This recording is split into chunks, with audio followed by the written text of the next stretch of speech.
ハローマットです。ここはロサンゼルスのダウンタウンです。 YouTube でダウンタウンを検索すると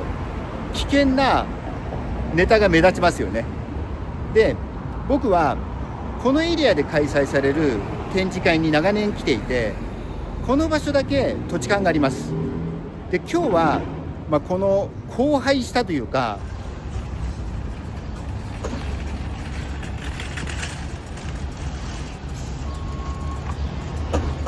荒廃したダウンタウン、なんでこうなっちゃったのかという話とかで、もちろん危険なエリアも映しつつで、それでも観光スポットあります。で、この動画を見ていただいて知識がちょっと増えるようなね内容にしたいと思っています。で、目的地は、この悲しい街にぴったりのあの場所です。では行きましょう。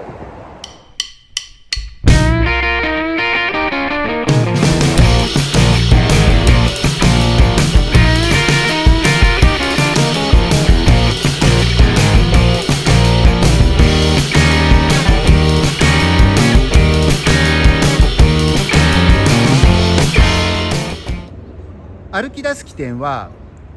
このヘラルド・エグザミナーの前からになります。で、この前の通りがブロードウェイですね。で、このブロードウェイをヘラルド・エグザミナーからユニオンステーションですから、こっちですねに向かって歩いていきます。ですから北東になるのかな。で、結構ね距離あるんですけど、一つ一つお話ししながら巡りたいと思います。で、まずね、この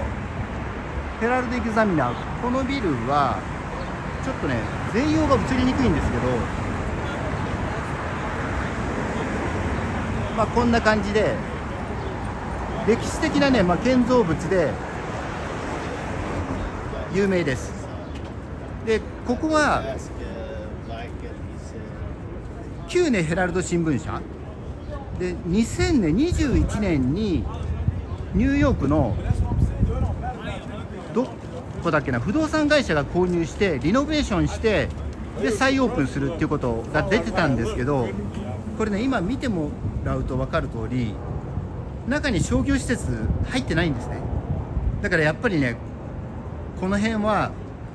ビジネス難しいと判断して何も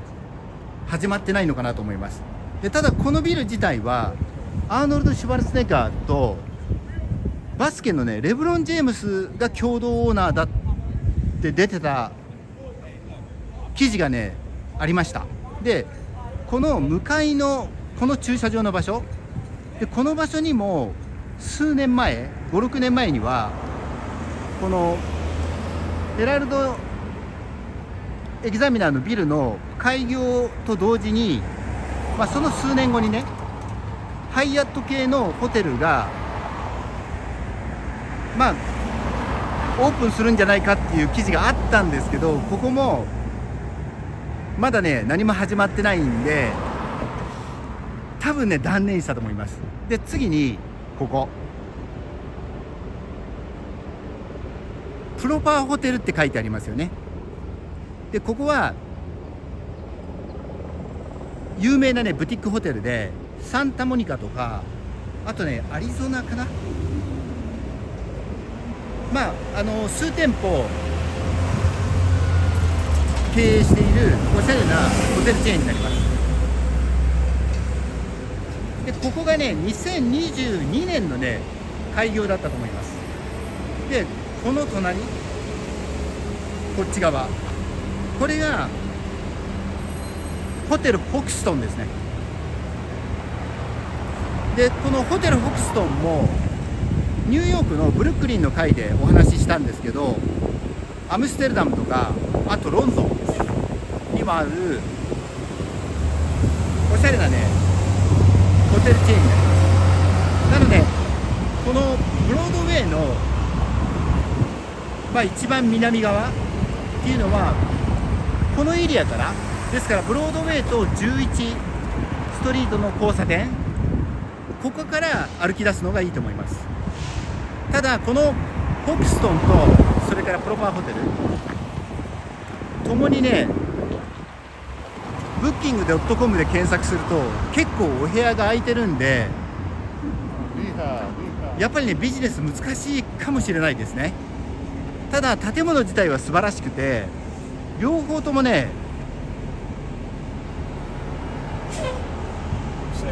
1920年代のビルをリノベーションして、でホテルとして使用してます。でこのまま歩いていきますね。で本当はねホテルの中もね撮影してお見せしたいんですけど、今日の、ゴールの場所まで結構距離があるんで、ホテルの中まで撮影するのはニューヨークだけにしたいなと思ってます。でずっとこのまま今ね10まで歩いてきました。でやっぱりね空き店舗多いですね。で例えばこの CVS ファーマシー、ここもねやってませんし、だからこのエリアで続けるのって本当に難しいんですね。で例えばうまみバーガーってご存知ですか？日本にも、数年前にできてて4店舗ぐらいあるのかな、もうちょっとあるのかな。でこのエリアにもうまみバーガーあったんですけど、で今回来たら閉店してますし、あと同じくハンバーガーで有名なザ・カウンターもねやってませんでした。で今ブロードウェイを渡ってこちら側から撮影したいと思います。で今ブロードウェイを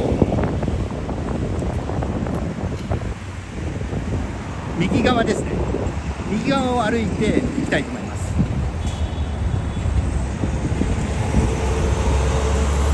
もうほとんどね空き店舗なんですよね。でこのエリアが、それでも注目されるきっかけになったのが2014年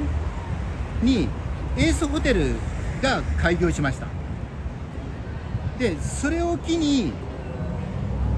例えば先ほどのヘラルドエグザミナーとか、あとプロパーホテル、それからホクストンっていうのもできてきたと思います。でただ僕ね今回そのエースホテルをチェックしたら、なんと昨年で営業が終了してたんですね。でそのエースホテルがあった場所っていうのがこちらです。ここですね。でこのエースホテルも1920年代のビルに入ってました。でリノベーションしてホテルを開業して約10年で昨年開業してます。でちょっと前まで映るように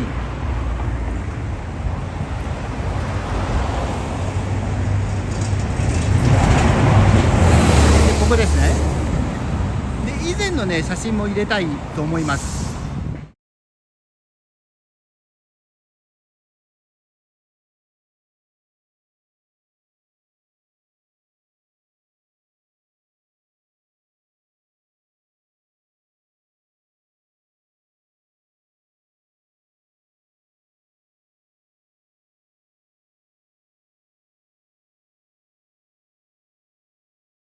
で今はこのスティーレって書いてありますね。という今風のねホテル、コードを発行してもらってで自分でチェックインするっていう形の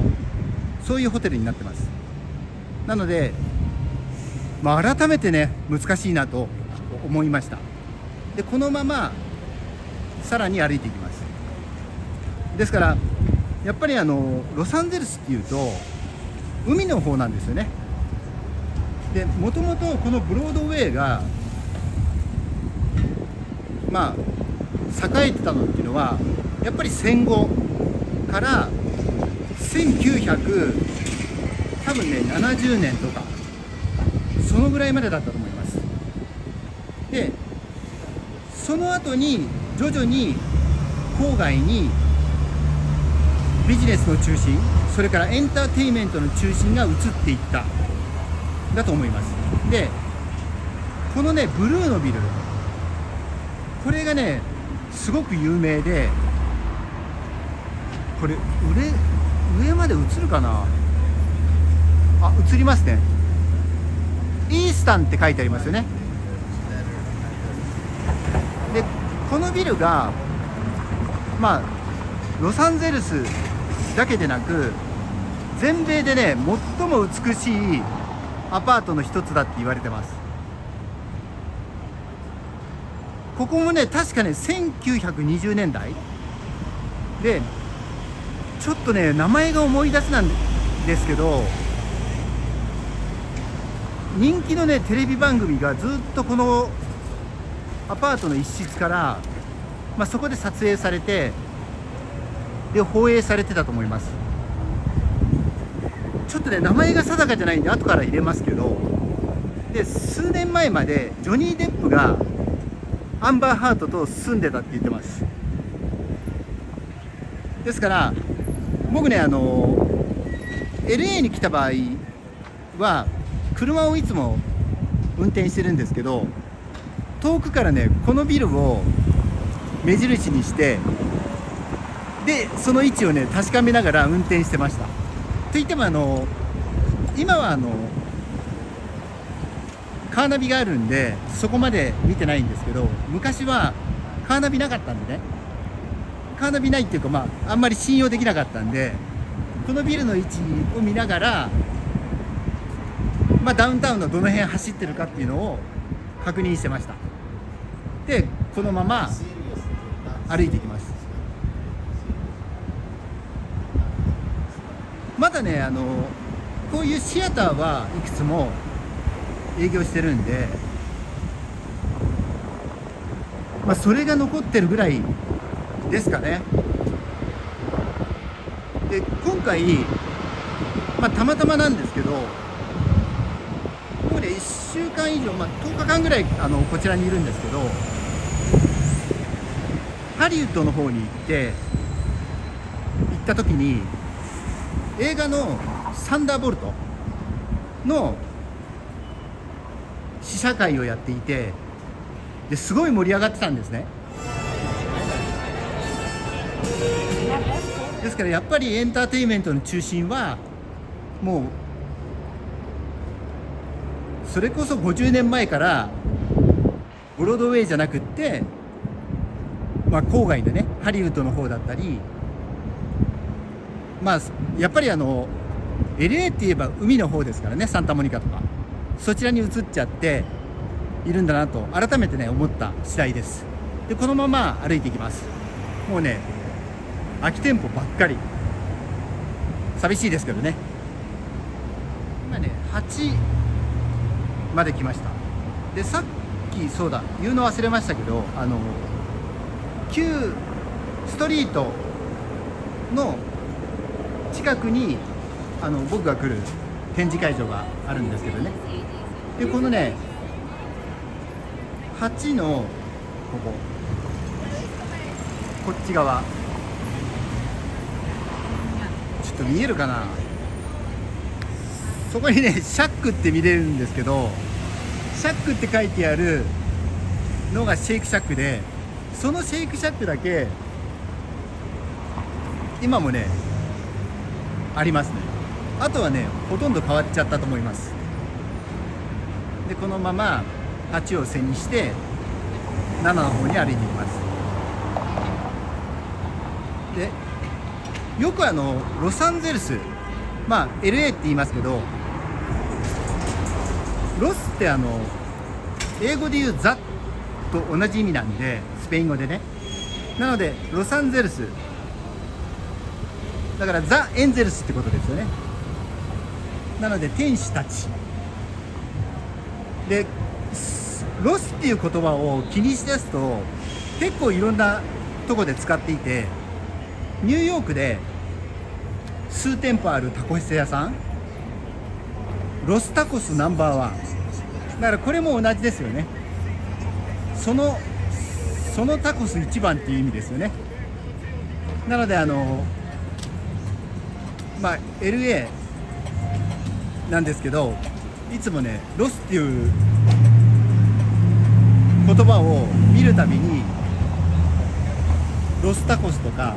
あとバンドでもありましたよね、ロスなんとかとかねをね思い出しますね。でずっと歩いていくと、この辺からねポツポツとこのジュエリーのお店が目立つようになります。ですぐそこが7ですね。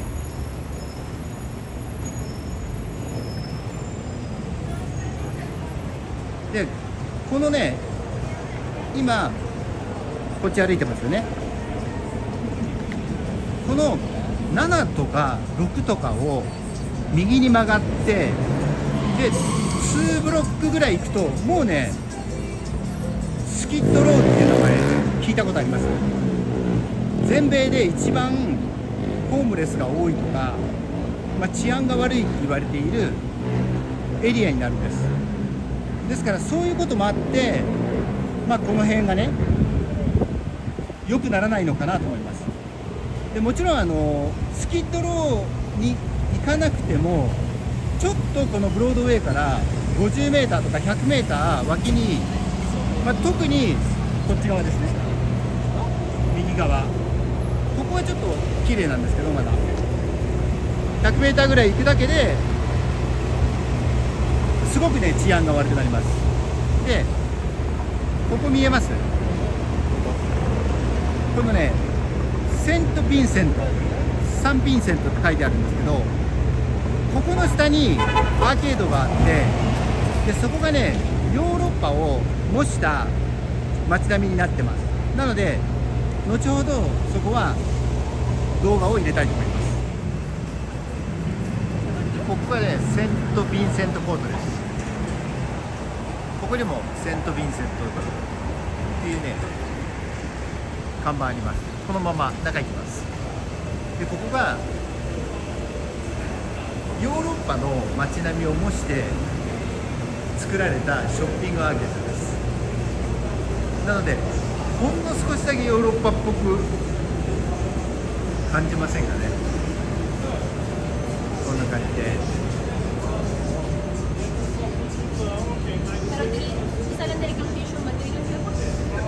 でもやってないお店やっぱりここも多いですね。デリがあったり、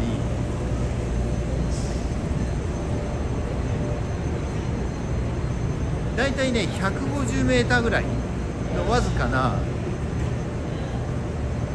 エリアです。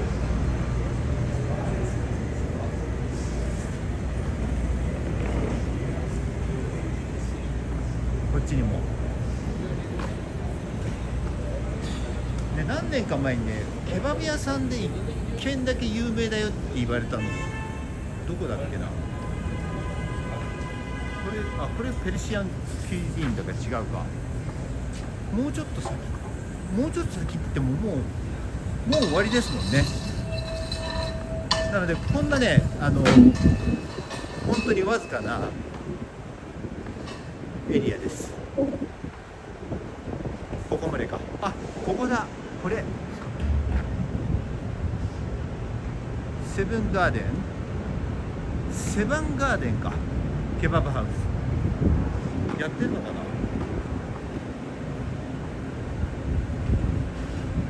今やってないですね。こんな感じです。なのでこれがヴィンセントコートです。では戻ります。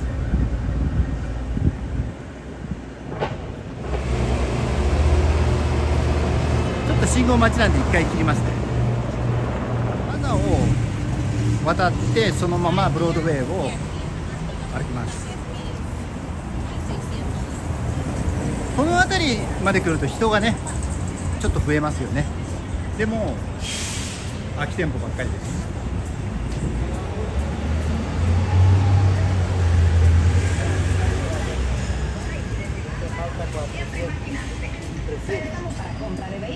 ここもね全部シャッター閉まってるんですよね。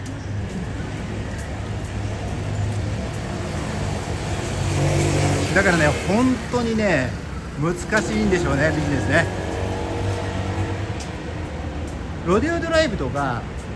アボットケイニーとかあっちも難しいとは思うんですけど、こちらはそもそも人がいないですよね。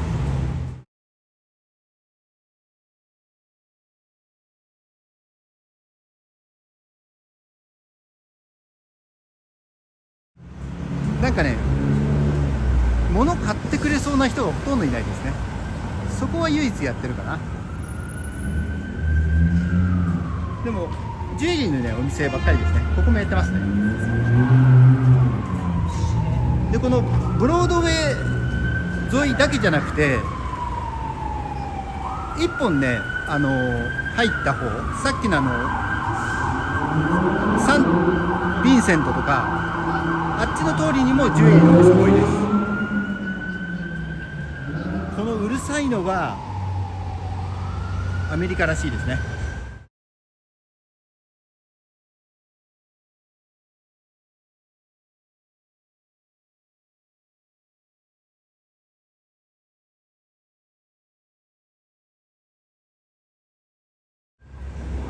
でさらに歩いていきます。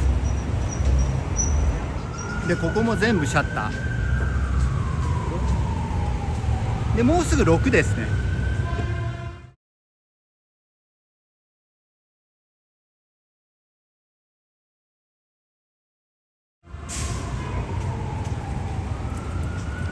反対側もシャッターです。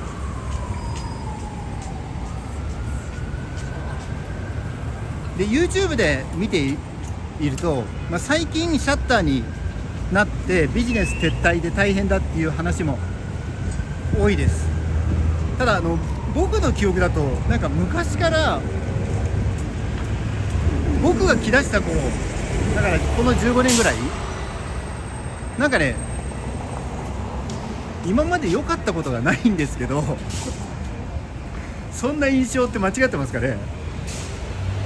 かろうじてこの辺少し空いてますかね。でもシャッター多いですね。でずっとね歩いていきます。これ以上撮ってもシャッター街撮ってるだけなんで、ただ忘れちゃいけないのがここがダウンタウンのメインストリートだから、かつてのエンターテインメントの中心地のブロードウェイです。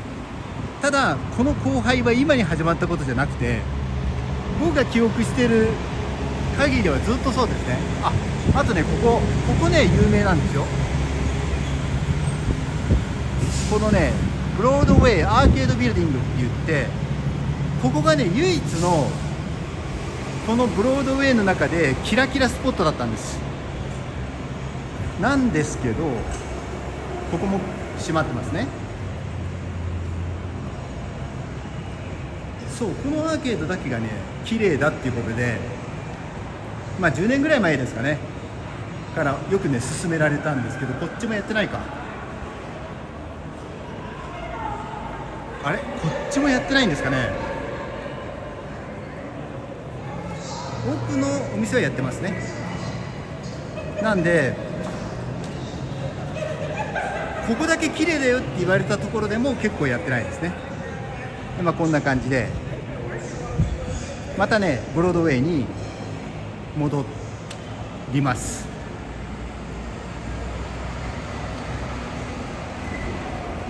なんかこの荒廃した雰囲気が逆に心地いいのかもしれないですね。みんなねおしゃれな人いませんもんね。で再びブロードウェイを歩いていきます。で一度切ります。で今ここが5ですね。でちょっとホームレスの方々がいたりで、右側はもちろん店舗閉まってます。でこのストリートを渡ったところももうクローズしてますね。でこのねブロードウェイをこっちですね、を右に曲がっていくとスキッドローの方なんですね。なのでちょっと行ってみましょうか。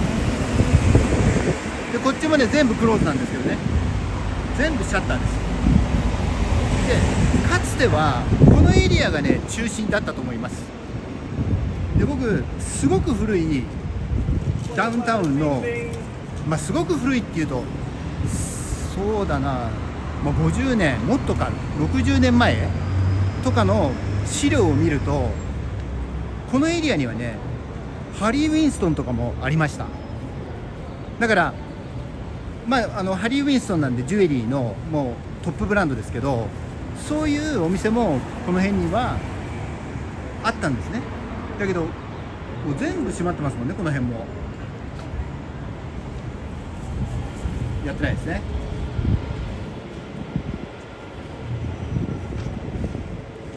でここがねすごく有名、このねザ・ラストブックストアで、ここがここはね観光スポットです。で素晴らしい本屋さんなんで、ちょっとここだけ中映そうかな。あとねここわかります？これアレクサンドリアホテルで、ここもLA で一番のねホテルかな。かつての一番のホテルです。でちょっと渡っちゃってラストブックストア入ります。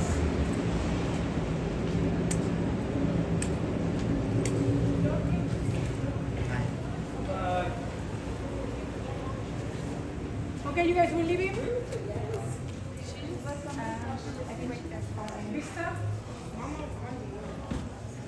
ここはね素晴らしい本屋さんなんで、このダウンタウンで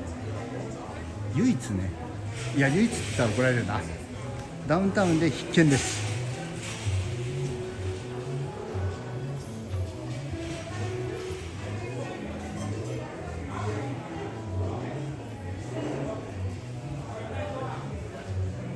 こういう感じで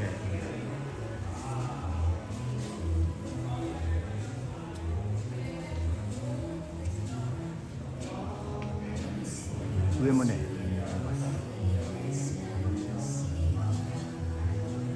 なのでダウンタウンの街歩きの、定番でしょうね、ここはね。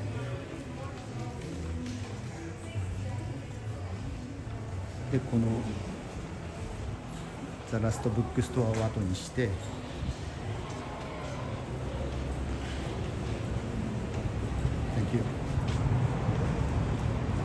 you。でホテルアレクサンドリアですね、これ。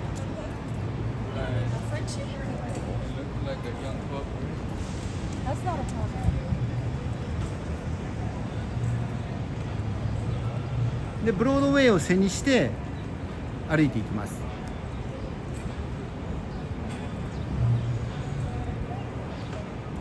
ちょっと赤なんで一回切ります。で今ね交差点を渡ったところからアレクサンドリア撮ってます。なのでアレクサンドリアに宿泊してザ・ラストブックストアに行くのもいいかもしれないですね。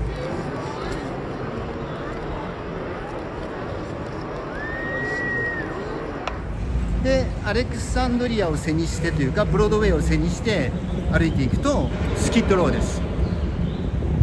でどれぐらいブロードウェイからこのスキッドローが近いかっていうと、そうですね、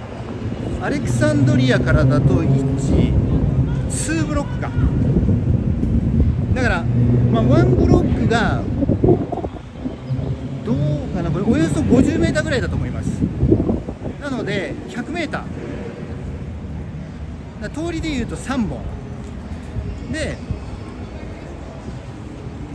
その全米で一番、ホームレスの方が多いと言われるエリアになるんですね。だからこれぐらい近いと、確かにね、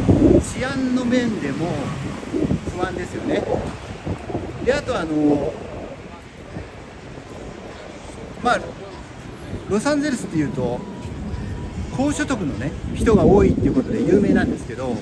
そういう人たちもこのエリアにあんまり住んで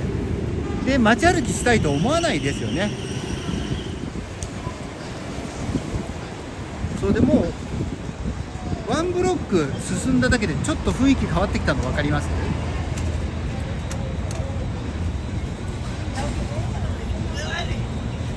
でこの LA 自体が、治安が悪いとかっていうことが盛んに言われるのは、あと危ないとかね、基本的なことなんですけど、すごいね、車社会なんで、そもそも街歩きをしたりっていう文化はないんですね。で全員車に乗ってますから、だからこの危険なエリアも車で通り過ぎるだけなんで、だから気にならないんですよね。ただ日本からの観光客の方はやっぱり電車で移動したりとかバス乗ったりとかっていう方も多いので、そうしていくとこの治安のね悪いエリアに目につくのかなと思います。こんな感じで、この辺からね本格的に、スキッドローのエリアになってきます。だから雰囲気だいぶね変わりますよね。でここはまだ入り口で、ホールセールセンターなのでこのマーケットがあって、でこの向こうなんですけどね。でここからの動画に関しては、YouTube でたくさん上がってるんで、改めて紹介してもと思いますが、こういうね、汚いね街になっていきます。人生いろんなことがあって、不幸にもやっぱりホームレスというかね、そういう人生になっていっちゃった人なんで、すごく感慨深いところなんですけど、この辺から始まるってことですね。なのでここまでにして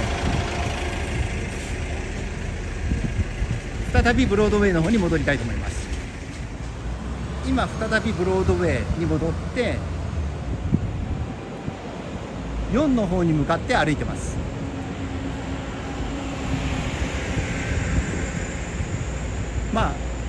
見どころのないまま歩いていくって感じですね。今ね4まで来ました。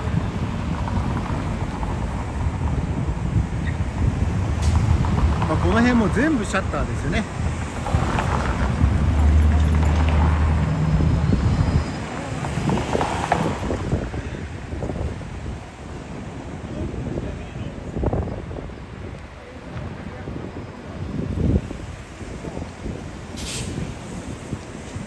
ここまでお店やってないとちょっと難しいですよね。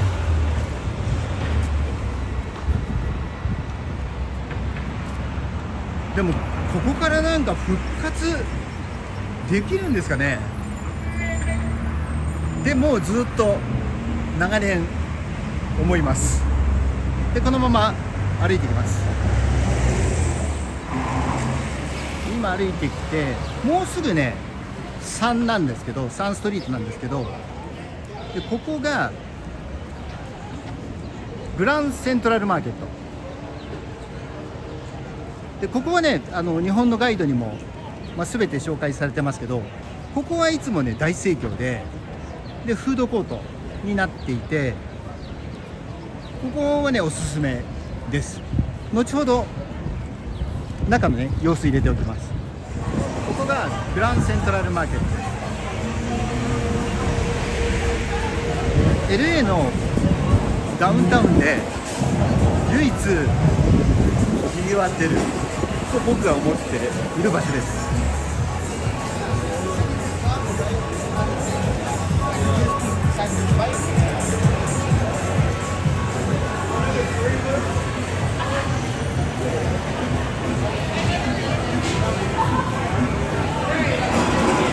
ここだけ盛況ですね。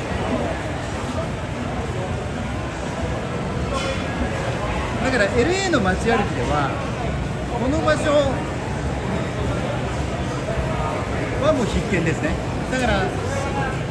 さっきのザ・ラストブックストア本屋さんとここと、それから後ほど紹介する今日の目的地だと思います。でこのねグランセントラルマーケットを抜けていくと、も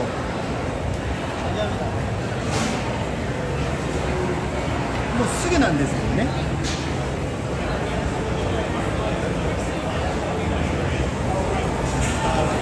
今カメラを止めずに来てるんで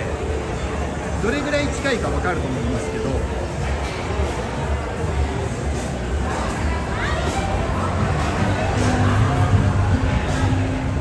そこのオレンジの見えますかね。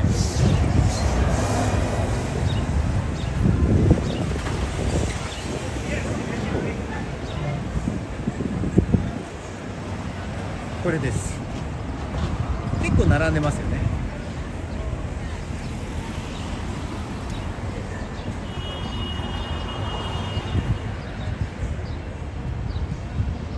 ここです。これねエンゼルフライトレールウェイって言って映画のねララランドに出てきた場所で、ここもねインスタスポットで超人気です。でこれを登っていくとすぐのところに、すぐっていうか結構歩くかな、モカザ・ミュージアム・オブ・コンテンポラリー・アートロサンゼルスかとか、あとザ・ブロード、バスキアの写真絵画とかあるところですねなんかもあったり、あとウォルト・ディズニーのコンサートホールもあります。なのでそこも観光スポットでいいと思います。後ほどね写真入れますね。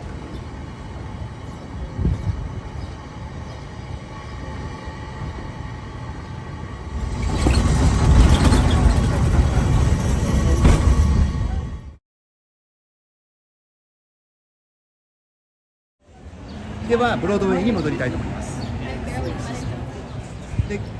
このグランセントラルマーケットの斜め向かいですから、次の通りの交差点サンストリートとの交差点にあるこのビル、これがねブラッドリービルディング、1階にねブルーボトルコーヒー入ってますね。でこのビルで入り口が2箇所あるんですけど、これブルーボトルですね。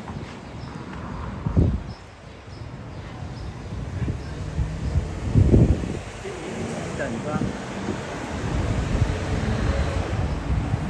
ここですね、ブラッドリー。でここが入り口です。ここから入ります。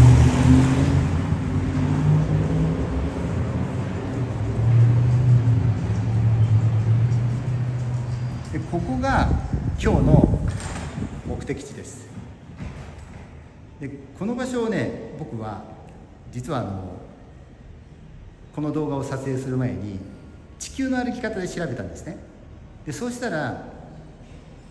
映画の撮影スポットで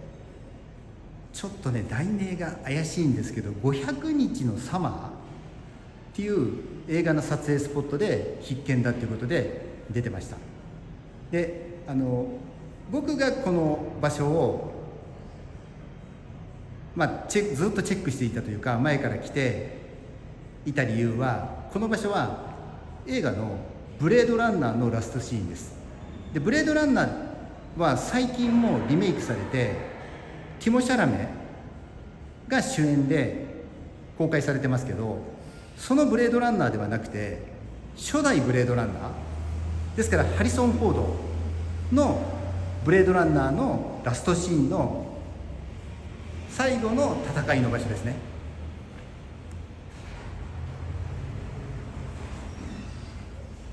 これなんとなく覚えてる方多いと思います。この場所です。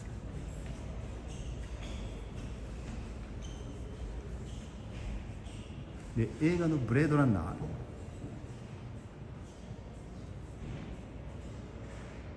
レプリカントっていう言葉とかちょっとぐるっと映したいけど入るかな。あとルドガー・ハウアーかっこよかったですよね。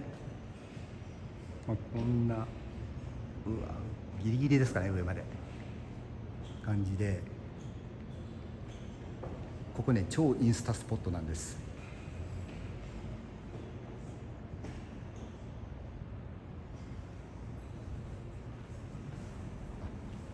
ここに出てる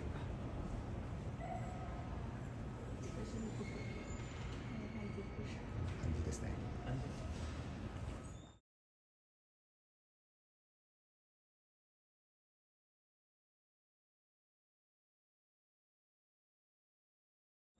撮影してる方いますね。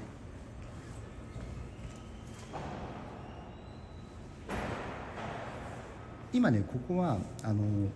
オフィスビルなんで、ここの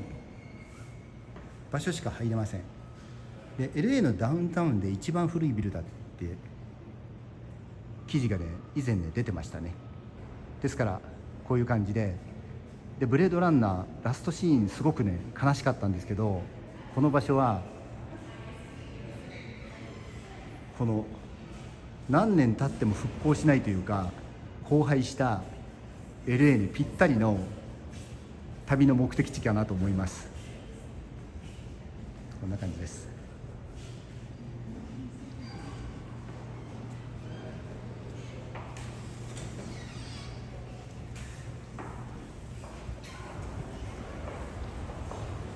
結構ね撮影に来てる方多いですね。今出てきました。で今日は、何年経っても復活しない LA のダウンタウンで、もしかしたら悪化してるんじゃないかと思う LA のダウンタウンをご紹介しました。で僕のチャンネルでは、仕事で訪れた場所の旅行ガイドも作っていきたいと思っています。でもし面白いと思ってくださったらチャンネル登録していただけると嬉しいです。では失礼します。